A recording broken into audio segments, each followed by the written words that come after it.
खबरों में बने रहने के लिए बेल आइकन दबाएं और फर्स्ट इंडिया न्यूज को सब्सक्राइब के बाद आपका स्वागत है और आप देख रहे हैं हमारा बुलेटिन कश्मीर दिन भर। यानी अब आपको हम कश्मीर से जुड़ी हुई खबरें बताएंगे। लॉकडाउन के बीच घाटी में ऑपरेशन ऑल आउट जारी है। इसी कड़ी में डोडा में आतंकियों और सुरक्षा बलों के बीच मुठभेड़ हुई। इस मुठभेड़ में सुरक्षा बलों ने हिजबुल के 2 आतंकियों को मार गिराया है। साथ ही सेना ने एक आतंकी की पहचान ताहिर अहमद भट्ट के रूप में की है, जबकि दूसरे आतंकी की पहचान करने की कोशिश लगातार चल रही है। सुरक्षा बलों और आतंकियों के बीच में मुठभेड़ हुई है, जिसमें सफलता मिली है। वहीं आपको बता दें, इस मुठभेड़ में एक जवान भी शहीद हुए हैं।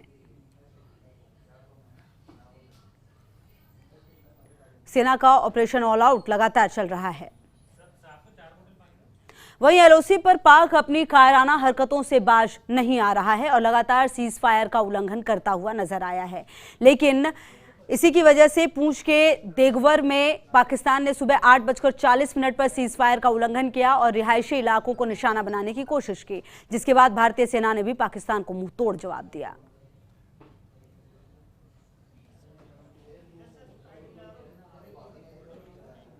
जम्मू कश्मीर में कोरोना पीड़ितों का आंकड़ा लगातार बढ़ता जा रहा है और अब 15 नए मामले सामने आने के बाद कुल पीड़ितों की संख्या 1136 हो गई है। वहीं जम्मू कश्मीर में कोरोना से अब तक कुल 13 लोगों की मौत हो चुकी है। और सैयद तजम्मुल हमारे ब्यूरो चीफ जम्मू कश्मीर से हमारे साथ जुड़ गए हैं ज्यादा जानकारी के लिए। तजम्मुल, अब यहां पर भी मामले 1000 को पार कर गए। हालांकि एक्टिव केस की संख्या जरूर कम होगी, लेकिन कहीं ना कहीं इस तरह के नए मामले सामने आ रहे हैं। आज जो गाइडलाइंस आई है उसके बाद कश्मीर में क्या कुछ बदलने वाला है? बिल्कुल खुशबू, 62 केसों के साथ ही जम्मू कश्मीर और खासकर जम्मू में भी जब बीच में 15 दिन 20 दिन के बाद जो जम्मू है कहीं ना कहीं कोविड फ्री दिख रहा था, लेकिन उसके बाद दोबारा केसेस आने शुरू हुए। कहीं ना कहीं ट्रैवल हिस्ट्री कहीं ना कहीं अपना दिल्ली से हमारा फुटफॉल बहुत ज्यादा अराइवल का है।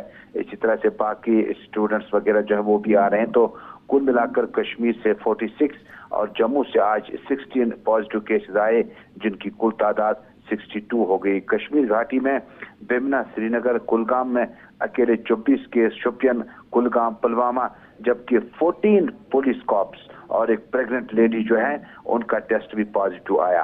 आज के इस गाइडलाइन के बाद कि जम्मू कश्मीर में क्या अब इतना जो पॉजिटिव केस निकलते जा रहे हैं, रिकवरीज 75% से भी ज्यादा हैं, क्या आने वाले दिनों में प्रशासन इस बात की इजाजत देगा कि यहाँ पर कामकाज शुरू किया जा सके? क्योंकि अभी जिस तरह से मरकज ने अपना फैसला लिया, उसके बाद यूनियन टेरिटरी अब डिविजनल कमिश्नर जो है जम्मू और कश्मीर के और चीफ सेक्रेटरी जो है BR सुब्रमण्यम, उनकी मीटिंग चल रही है। डिस्ट्रिक्ट मजिस्ट्रेट जो है उसमें वीडियो कॉन्फ्रेंसिंग के जरिए उसमें शिरकत करने के बाद कोई न कोई फैसला लिया जाएगा। हालांकि कश्मीर घाटी में रेड जोन्स, बफर जोन्स और बाकी जोन्स में जो लोग रिहाइश पजीर है वहां पर रियायत कम मिल सकती है, क्योंकि ईद आने में अब तकरीबन 1 हफ्ता के करीब टाइम रह चुका है। लिहाजा प्रशासन के लिए फैसला करना बड़ा मुश्किल होगा कि आया इस लॉकडाउन में ईज आउट किया जाएगा या नहीं। लेकिन फिर भी राहत की बात यह है कि टेस्ट बहुत ज्यादा पॉजिटिव आ रहे हैं, लेकिन रिकवरीज की तादाद भी बढ़ रही है। लगातार नजर रहेगी। शुक्रिया आपका इन तमाम जानकारियों के लिए।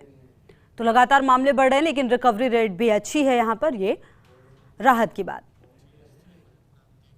कुंजर में एक दुकानदार के कोरोना संक्रमित पाए जाने के बाद इलाके को रेड जोन घोषित कर दिया गया है, जिसके चलते पूरे इलाके को सीज कर दिया गया है और कुंजर में बिना कर्फ्यू पास के किसी भी व्यक्ति को एंट्री नहीं दी जा रही है।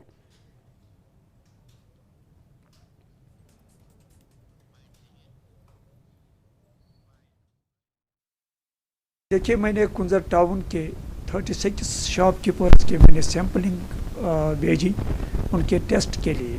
तो उस लिहाज से मैंने आज उसका घर, उसके दुकान को सैनिटाइज किया। उसके घर के साथ साथ जितने भी घर वाले हैं उनको बाहर से मैंने सैनिटाइज किया। 100% सैनिटाइज करके आज मैं मुतमईन हूँ। साथ में तहसीलदार कुंजर के मौजूदगी में हमने उसके दुकान को सील किया। गांदरबल में लॉकडाउन के बीच प्रशासन अपनी अहम भूमिका निभा रहा है और जरूरतमंदों तक राशन सामग्री पहुंचा रहा है। इसी कड़ी में डीसी शफकत इकबाल के नेतृत्व में करीब 5000 राशन किट का प्रवासियों और जरूरतमंदों के बीच वितरण किया गया।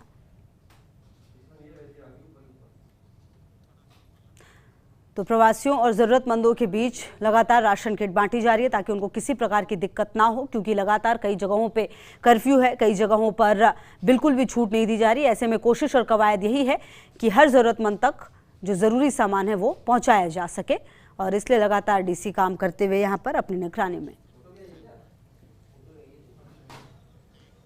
जम्मू कश्मीर की फर्स्ट लेडी स्मिता मुर्मू सांबा के दौरे पर रहीं और उन्होंने क्वारंटाइन सेंटर का दौरा कर हालात का जायजा लिया। इस दौरान सांबा के डीसी ने उन्हें बताया क्वारंटाइन सेंटर में प्रशासन की ओर से क्या इंतजाम किए गए हैं और कैसे लोगों तक राहत पहुंचाई जा रही है। स्मिता मुर्मू का सांबा दौरा, जहां पर वो हालातों का जायजा लेती हुई नजर आई, उन्होंने देखा कि किस तरह से तमाम व्यवस्थाएं चल रही हैं और डीसी ने पूरी कार्यप्रणाली की जानकारी दी कि कैसे जरूरतमंदों तक सुरक्षा को ध्यान में रखते हुए सामान पहुंचाया जा रहा है। क्वारंटाइन सेंटर के हालात का भी जायजा लिया। मेरे साथ इस बुलेटिन में इतना ही। खबरों के लिए बने रहिए फर्स्ट इंडिया न्यूज के साथ। नमस्कार।